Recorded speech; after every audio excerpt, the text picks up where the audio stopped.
saudara yang dikasihi Tuhan.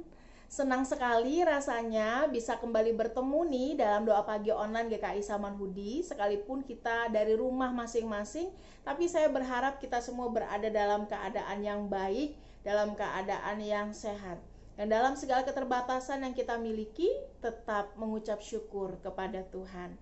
Hari ini untuk mengawali hari kita akan sama-sama membaca dan merenungkan firman Tuhan. Sebelumnya saya mau mengajak kita semua untuk menyanyikan sebuah lagu dari NKB nomor 195, Kendati Hidupku Tentram.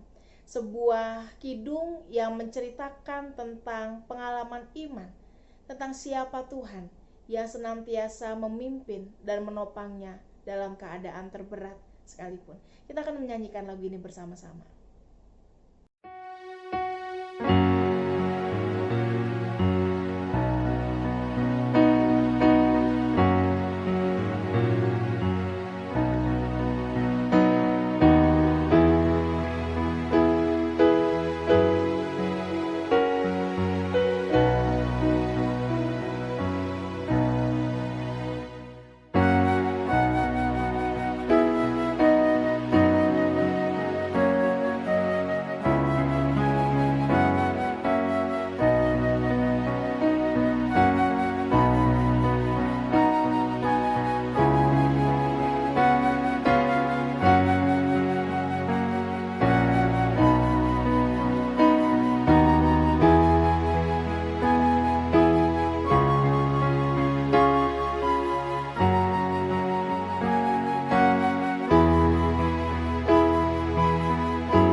Kini mari kita persiapkan hati dan pikiran kita untuk menyambut pemberitaan firman Tuhan. Mari kita sama-sama berdoa. Ya Tuhan, kami meyakini bahwa ketika kami ada di dalam Tuhan, kami adalah orang-orang yang penuh dengan selamat. Kami adalah orang-orang yang dijamin oleh Tuhan. Oleh karena itu, ketika kami akan memulai hari kami, ketika kami melandaskannya dengan firman-Mu, biarlah firman Tuhan yang akan kami baca, dengarkan, dan renungkan bersama dapat menyapa kami, dan di saat yang bersamaan juga meneguhkan kami semua, membekali kami, sehingga di tengah berbagai ketidakpastian yang ada, kami boleh melangkah dengan pasti bersama dengan Tuhan. Dan biarlah dalam kerendahan hati, kami memiliki telinga dan hati seperti seorang murid yang mau diajar dan melatih kebiasaan baik di dalam Tuhan. Kami umat-Mu sudah siap untuk mendengar. Di dalam nama Tuhan Yesus kami berdoa dan mengucap syukur. Amin. Saudara-saudara, mari kita buka satu bagian Alkitab yang terambil dari Markus pasal 14 ya. Markus pasal 14, kita akan baca ayat 26 sampai ayat 31. Markus pasal 14 ayat 26 sampai ayat 31 saya akan bacakan bagi kita semua. Petrus akan menyangkal Yesus. Sesudah mereka menyanyikan nyanyian pujian, pergilah mereka ke Bukit Zaitun. Lalu Yesus berkata kepada mereka, "Kamu semua akan tergoncang imanmu, sebab ada tertulis, Aku akan memukul gembala dan domba-domba itu akan tercerai-berai. Akan tetapi sesudah aku bangkit, aku akan mendahului kamu ke Galilea." Kata Petrus kepadanya, "Biarpun mereka semua tergoncang imannya, aku tidak." Lalu kata Yesus kepadanya, "Aku berkata kepadamu, sesungguhnya pada hari ini, malam ini juga, sebelum ayam berkokok 2 kali, engkau telah menyangkal aku 3 kali." Tetapi dengan lebih bersungguh-sungguh Petrus berkata, "Sekalipun aku harus mati bersama-sama engkau, aku takkan menyangkal engkau." Semua yang lain pun berkata demikian juga. Demikianlah firman Tuhan. Saudara-saudara, lirik asli dari lagu NKB 195 yang kita nyanyikan tadi ditulis oleh Horatio Spafford, seorang pengacara sekaligus pengusaha yang terkenal dan sukses, seorang Kristen yang taat. Namun di tengah kesuksesan yang ia miliki, Tuhan mempercayakan Spafford dan keluarganya perjalanan kehidupan yang tidak mudah, bahkan terasa berat dan begitu pahit. Dimulai dengan anak lelakinya yang meninggal dunia karena sakit, saudara. Setahun kemudian ada kebakaran besar di Chicago yang menewaskan ratusan orang dan juga menghanguskan banyak sekali properti elit, termasuk yang dimiliki Spafford. Setelah itu, Spafford, istri, dan 4 orang anaknya berencana untuk liburan. Istri dan anaknya ini, saudara, jalan duluan, tetapi kemudian terjadi kecelakaan kapal yang lagi-lagi menewaskan ratusan orang, termasuk 4 anak Spafford sekaligus. Ketika kita berada dalam keadaan yang baik, dalam keadaan yang menyenangkan, dalam keadaan yang sehat, punya uang, sukses, saya yakin, saudara, kita akan dengan mudah menemukan alasan untuk bersyukur. Tetapi ketika kita berada dalam keadaan sebaliknya, belum tentu kita gampang bersyukur, saudara.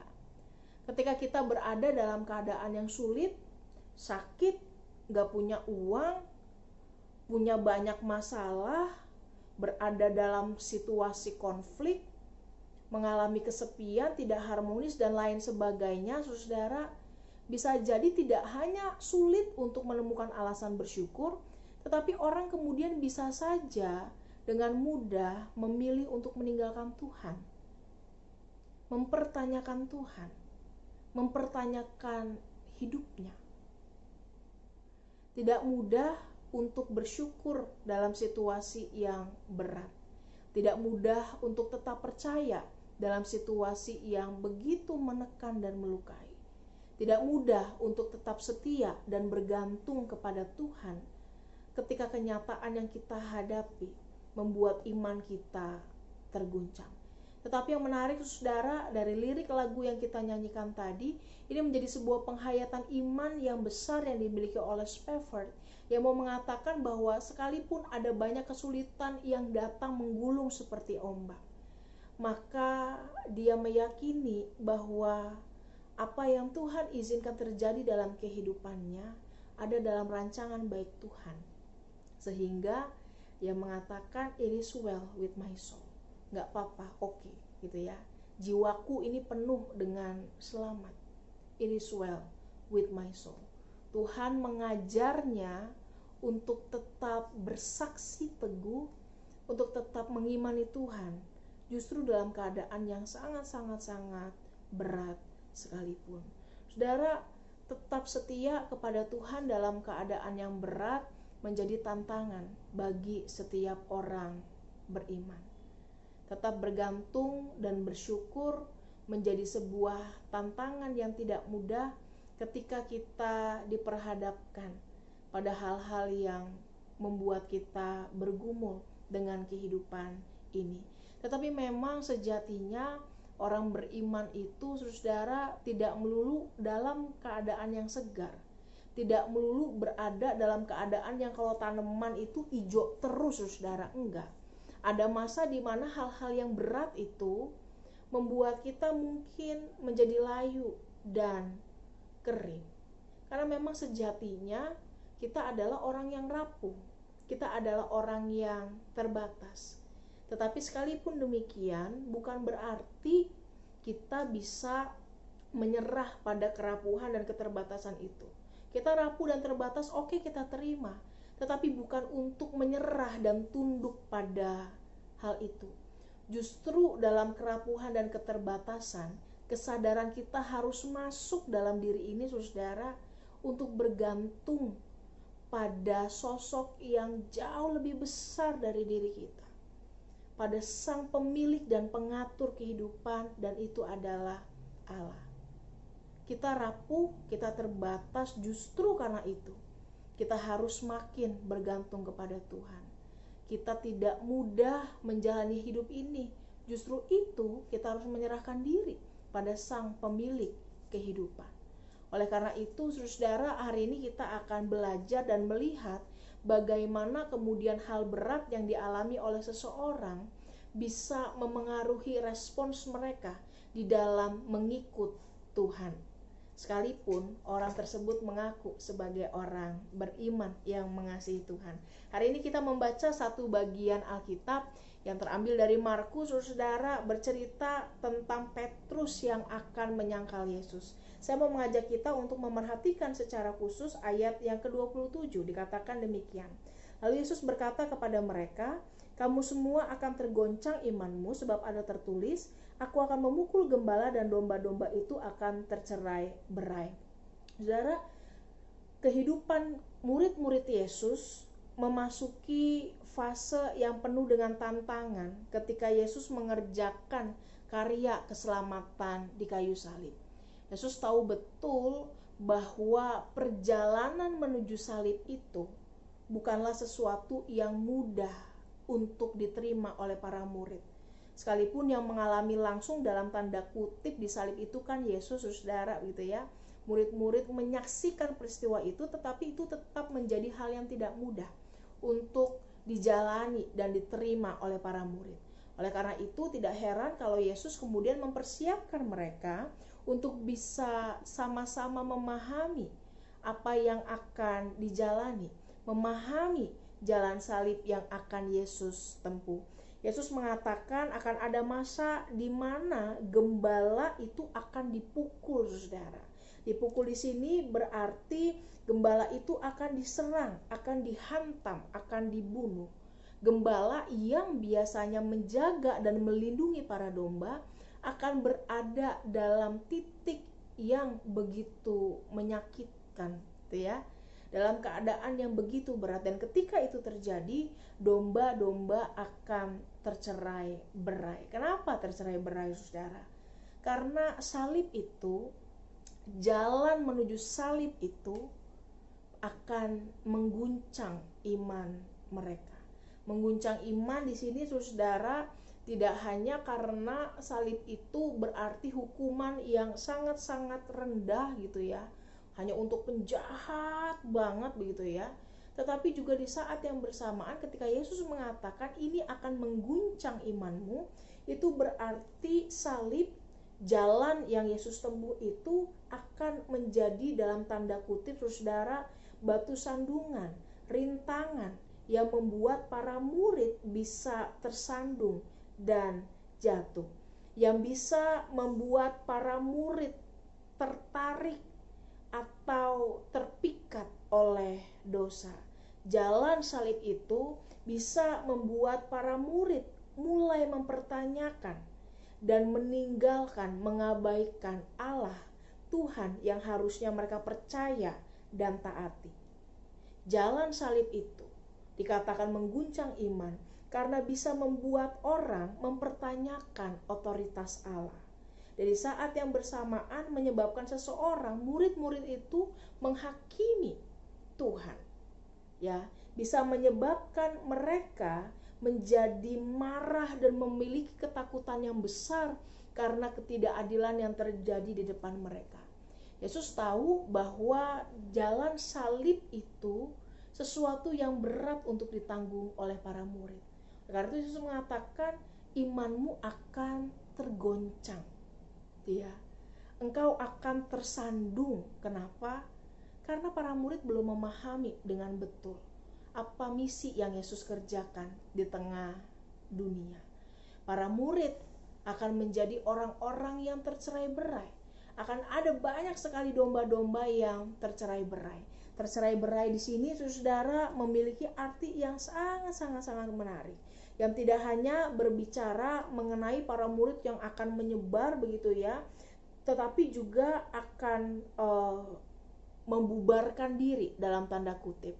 Tetapi di saat yang bersamaan tercerai-berai ini merujuk kepada penampi. Saudara tahu ketika kemudian gandum itu ditampi, maka dia akan terpisah ya dari bijinya itu, saudara. Bulirnya itu dengan sekamnya, dengan kulitnya itu akan terpisah ketika ditampi di udara.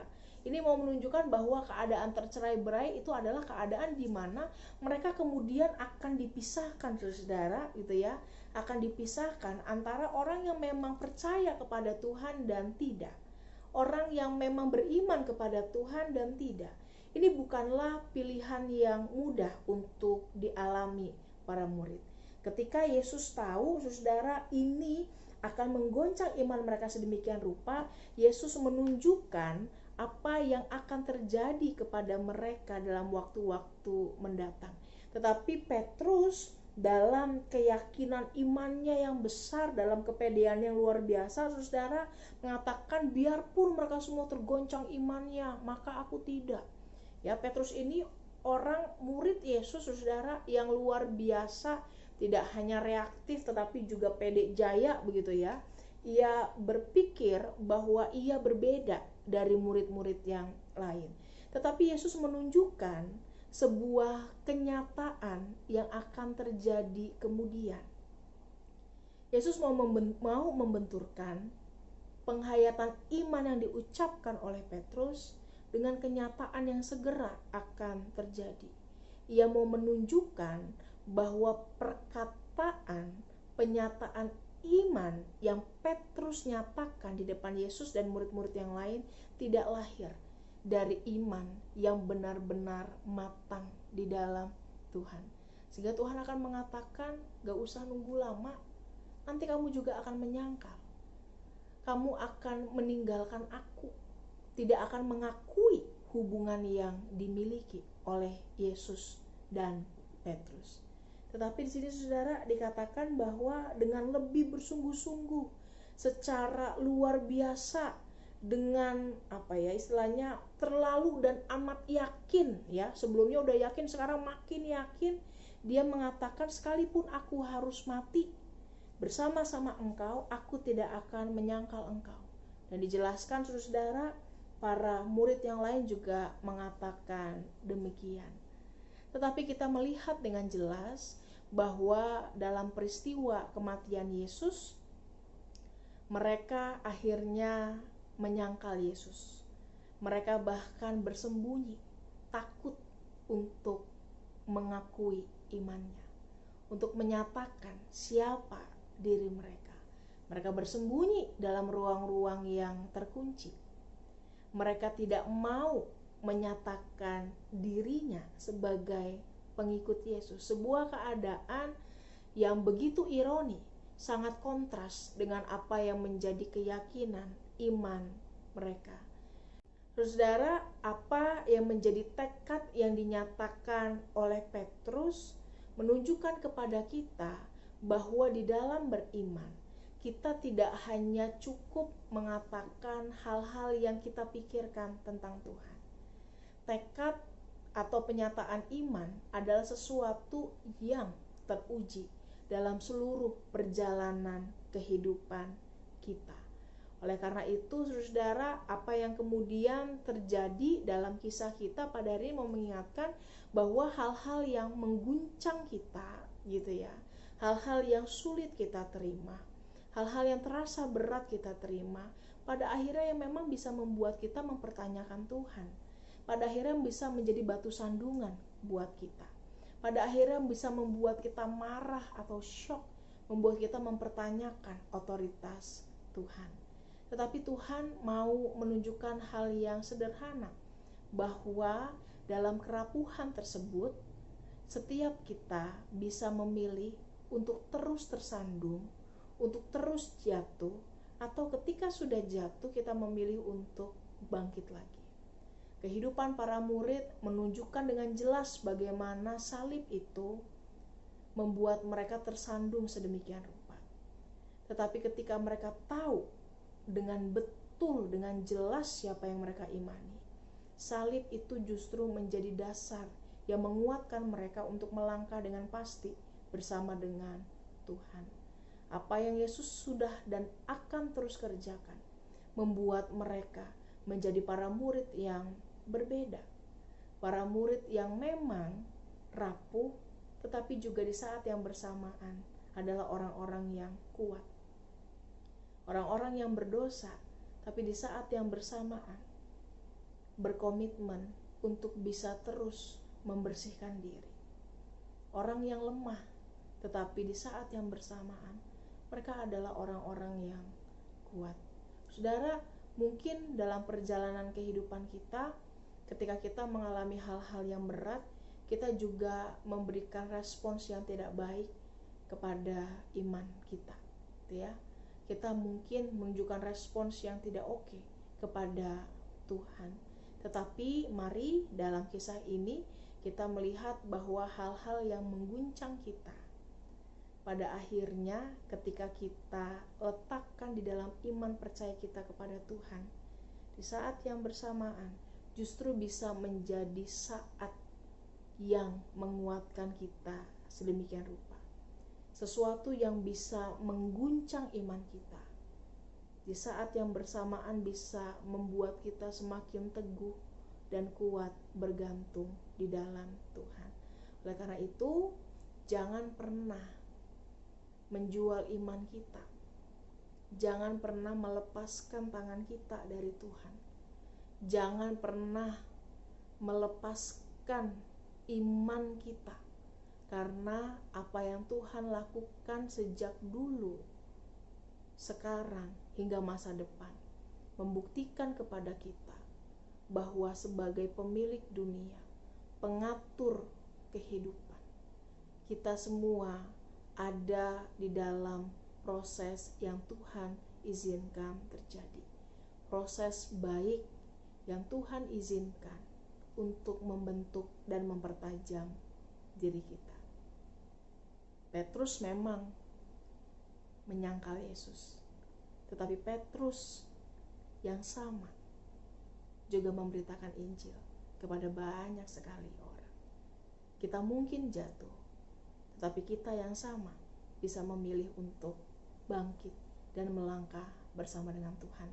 Kiranya ketika kita mengalami hal-hal yang tidak mudah, kita semua dimampukan untuk terus melihat bagaimana Tuhan sudah dan akan terus bekerja di dalam kehidupan kita. Tuhan menolong kita. Mari kita sama-sama berdoa. Terima kasih ya Tuhan untuk pertolongan-Mu di dalam kehidupan kami. Ketika kami mengalami hal-hal yang berat dan tidak mudah, tolong kami untuk bisa mengimani betapa Tuhan yang memegang kehidupan kami. Bahwa tidak percuma kami berlelah, tidak percuma kami bergantung kepada Tuhan, karena kami meyakini bahwa apa yang Tuhan izinkan ada dalam rancangan baik Tuhan. Kami mau berproses bersama dengan Tuhan dalam segala kerapuhan yang kami miliki, tapi kami juga mau berproses di dalam keyakinan teguh bahwa kami pasti bisa melangkah dengan baik bersama dengan Tuhan. Oleh karena itu tolong mampukan kami semua. Kami berdoa biarlah kesehatan dan kekuatan senantiasa Tuhan karuniakan kepada kami, sehingga itu semua boleh menolong kami untuk beraktivitas dengan baik, untuk bisa menjalani bagian kami dimanapun dengan penuh penghayatan bahwa kami melakukannya seperti untuk Tuhan.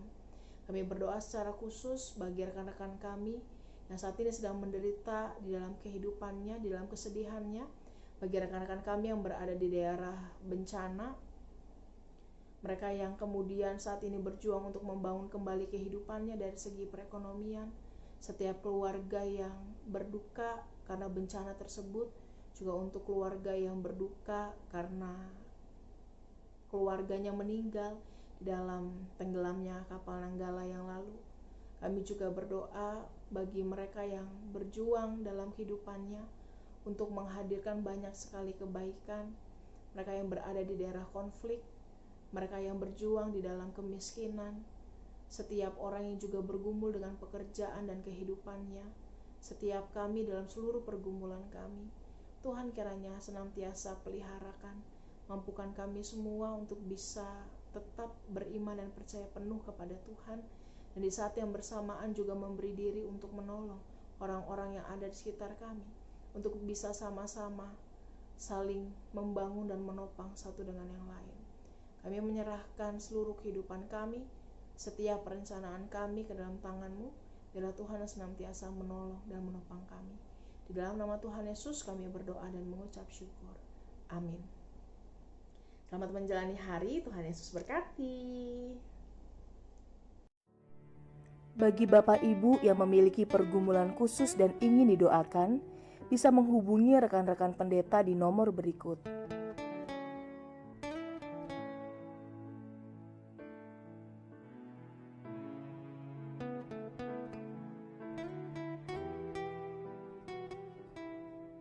Tuhan Yesus memberkati.